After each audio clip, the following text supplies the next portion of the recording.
ये 7 सितंबर को मामला होता है, 8 सितंबर को दर्ज होता है, और मैं आपको 8 सितंबर को ही दिखा देता हूं। तो देखो, जो मामला सही होते हैं, हक होते हैं, तो 24 घंटे के उसका रिजल्ट आ जाता है और रिपोर्ट हो जाता है, उसके ऊपर डिबेट होना शुरू हो जाती है। लेकिन जिन मामलात के सर और पैर नहीं होते हैं और जिनके बेस और बुनियाद नहीं होते हैं, वो नासिरीन अस्सलाम वालेकुम वरहमतुल्लाहि वबरकातुहू। उम्मीद है आप सब बखैर आफियत होंगे, हम भी बखैर आफियत है। हमारी दुआ आपके साथ है, आपसे गुजारिश है अपनी खुसूसी दुआओं में हमें याद रखिए। रात में प्रोफेसर आजम साहब के एक वीडियो को मैंने देखा, तो उन्होंने उस वीडियो के अंदर कराची कंपनी के एक केस का तज़किरा किया है, और इस केस के तज़किरे से उन्होंने सलमा और सितारा के केस में सलमा के हक होने को उन्होंने साबित करने की कोशिश की है।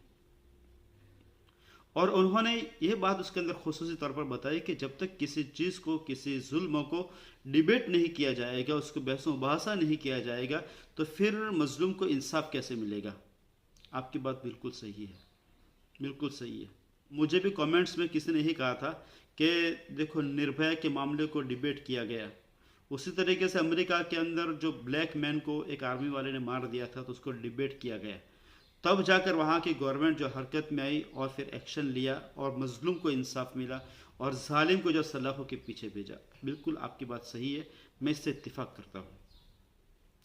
लेकिन मुझे आप ये बताइए कि सलमा और सितारा का जो केस है वो, और एक कराची के कंपनी का केस, इसी तरीके से निर्भया का केस इंडिया में और अमेरिका के अंदर ब्लैकमैन का जो केस था, वो क्या सब बराबर है? किसी मामले को डिबेट उस वक्त किया जाता है, बहसों बहस में उस वक्त लाया जाता है कि जब मजलूम के साथ जुल्म हुआ है, उसके सारे एविडेंस मौजूद होते हैं, सारे उसकी इन्वेस्टिगेशन हो जाती है, और फिर उसके अंदर जालिम जो है वो मुजरिम करार पा जाता है, फिर भी गवर्नमेंट की जानिब से, कानून की जानिब से उसके ऊपर कोई एक्शन नहीं लिया जाता है, तो फिर पब्लिक इसको डिबेट करती है और पब्लिक इसको जो है ना गवर्नमेंट को प्रेशराइज करने की कोशिश करती है, ताकि वो गवर्नमेंट हरकत में आए और फिर इसका फैसला सुनाए। निर्भया के केस में ऐसा ही हुआ। निर्भया के साथ रेप हुआ है, तो उसके शवाहिद मौजूद है कि निर्भया को कत्ल कर दिया गया है, और कत्ल करने से पहले उसके साथ रेप हुआ है, और फिर उसको पूरा इन्वेस्टिगेशन उसका किया गया है, उसका डीएनए किया गया है, उसके अंदर से जो स्पर्म मिला है तो उसको डीएनए किया गया है, और उसके आधार के ऊपर मुजरिम जो है ना साबित हो चुके हैं कि मुजरिम है। और फिर इस मामले के अंदर इंसाफ नहीं सुनाया जाता है, गवर्नमेंट की जानिब से इसको जो है ना कुछ हरकत नहीं होती है, तो फिर इसको जो है पब्लिक की जानिब से और मीडिया की जानिब से इसको जो है उछाला जाता है और गवर्नमेंट को प्रेशराइज किया जाता है, ताकि कोई इसका फैसला सुनाए और मजलूम को इंसाफ मिलना चाहिए। अमेरिका के अंदर आर्मी वाले ने उस ब्लैक मैन को मारा है, इसके वीडियोस मौजूद है। इसकी वजह से इसको लोगों ने जो है ना उछाला, उसको जो डिबेट किया गया, और फिर वहां पर जो है ना गवर्नमेंट हरकत में आई और फिर उसने जो है मजलूम को इंसाफ दिया।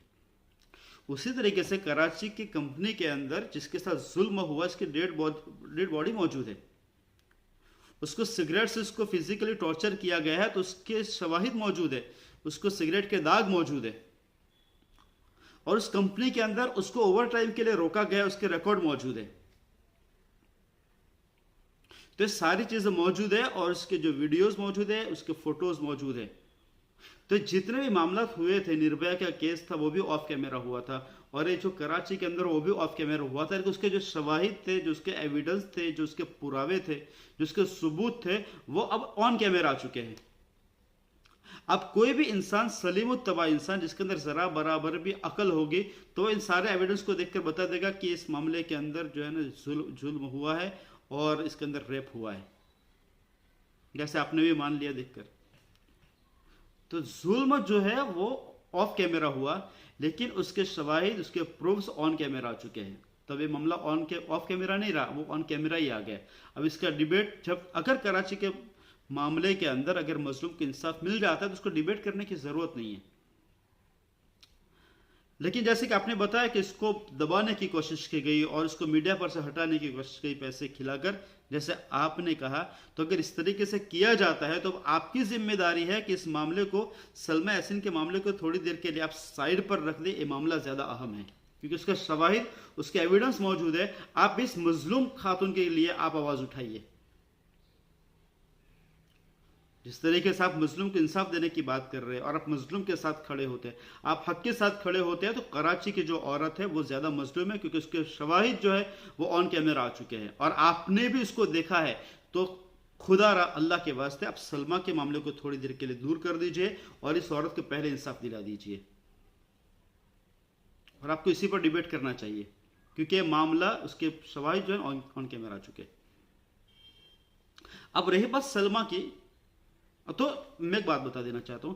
तो कराची का मामला आपने भी देखा, इसको भी आपने सच समझा, इसलिए आपने अपने यूट्यूब चैनल के ऊपर लाया और आपने क्या कहा कि 7 सितंबर के मामला दर्ज होता है। 7 सितंबर के मामला होता है, 8 सितंबर को दर्ज होता है और मैं आपको 8 सितंबर को ही दिखा देता हूं। तो देखो, जो मामला सही होते हैं, हक होते हैं, तो 24 घंटे के उसका रिजल्ट आ जाता है और रिपोर्ट हो जाता है, उसके ऊपर डिबेट होना शुरू हो जाती है। लेकिन जिन मामलात के सर और पैर नहीं होते हैं और जिनके बेस और बुनियाद नहीं होते हैं, वो बनते जुलाई में है, लेकिन सितंबर तक उसकी कोई बात नहीं होती है। तो आपको समझ लेना चाहिए। अगर कराची का मामले के अंदर कोई बंदा, आपके जैसा कोई बंदा उस कंपनी का कार्ड लेकर आता और वो सिगरेट की 4-5 जो है सिगरेट वो जली हुई लेकर आता और फिर वो कहता यूट्यूब पर आकर के, देखो भाई हमारी कंपनी के अंदर इतना बड़ा मामला हुआ है कि 22 आदमियों ने हमारी कंपनी के एक लेबर के साथ जो है इस तरीके से उन्होंने रेप किया है और जुल्म अंजाम दिया है। यूट्यूब पर आकर वो कहता वो, तो लोग उसको पूछेंगे ना, भाई आपने जो इल्जाम लगाया तो उसके पीछे आप शवाहिद क्या पेश करते हो? वो कहेगा देखो मेरे पास कंपनी का कार्ड है और मेरे पास सिगरेट के जो है 4-5 सिगरेट जली हुई है। तो इससे साबित होता है कि इस कंपनी के अंदर जो है ना औरत के साथ जो रेप किया गया है और इस सिगरेट के जरिए से उसको जो है ना वो टॉर्चर किया गया है। तो आप मान लेंगे? आप इसकी डिबेट करते? आप इस मामले को यहां पर दिखाते? आप नहीं दिखाते ना, क्योंकि उसके शवाहिद मौजूद नहीं है। तो कंपनी के कार्ड से और सिगरेट के टुकड़ों से तो ये किसी का जुल्म साबित नहीं होगा ना।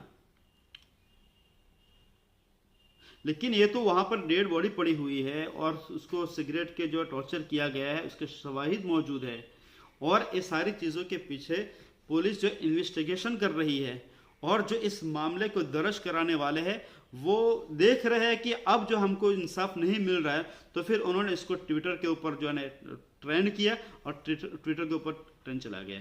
और जैसा आपने कहा कि ट्विटर के अंदर भी से इसको निकालने की कोशिश की जा रही है, बाकी किसी मीडिया पर इसको दिखाया नहीं गया इतने बड़े मामले को। तो ये मामला जो है ना इसको डिबेट करना चाहिए, इसको बहस करना चाहिए और इसको जो दिखाना चाहिए, इसके जरिए से गवर्नमेंट को प्रेशराइज किया जाना चाहिए कि भाई इसके अंदर इस मजलूम औरत को इंसाफ मिलना चाहिए। तो आपसे गुजारिश है, सलमा यासीन ने जो इस मामले को वाईटी पर लेकर आई है, तो आप अपने असील को, जिसकी आप वकालत कर रहे हैं, आप अपने असील को बताइए कि आप खुदारा हमें और भी कुछ मटेरियल फराहम कीजिए, इस क्राउन होटल के कार्ड और कुछ घिसी-पिटी चैट्स के अलावा कुछ और भी हमें मुहैया कीजिए ताकि इस मामले को इन्वेस्टिगेशन कर सकें। और आप इसको ऑफ कैमरा पूरा इन्वेस्टिगेशन कर दीजिए। इन्वेस्टिगेट होने के बाद फिर इस मामले को आप जो कोर्ट लेकर जाइए और कोर्ट लेकर जाने के बाद भी अगर आपको इंसाफ नहीं मिलता है, तो फिर आप इसको जो है वाईटी पर लेकर आइए, मीडिया पर लेकर आइए और इसको आप उछालिए, उसकी आवाज़ आप बनिए और लोगों को उसके अंदर कन्विंस करके जो जोड़ने की कोशिश कीजिए ताकि गवर्नमेंट जो प्रेशराइज होकर इस मामले का हुक्म सुनाए और सलमा को इंसाफ मिल सके और सितारा को जेल हो सके। तो आप अपने असील को पहले इसके लिए तैयार कीजिए, उसके बाद से सारे प्रूफ दीजिए।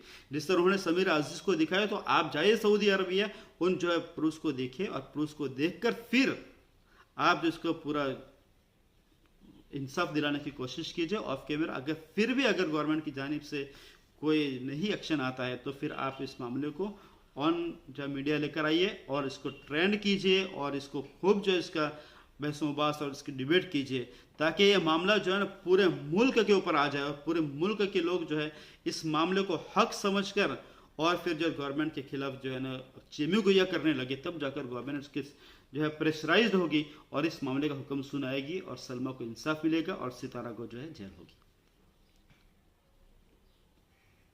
तो मैं नाज़रीन से कहता हूं कि जिस तरीके से मैंने इस कराची के केस को देखा है और सलमा के केस को देखा है, तो क्या मैं अपनी बात में सही हूं या गलत हूं वो आपको बताना है। अगर मैं सही हूं और आपको बात अच्छी लगी तो आप हमारी वीडियो को लाइक कर दें, हमारा चैनल यूट्यूब के ऊपर नया है, हमारे चैनल को सब्सक्राइब करना हरगिज़ ना भूलें। और इंशाल्लाह कल मिलेंगे कुछ ऐसी नई बातों के साथ। तब तक के लिए इजाज़त दीजिए।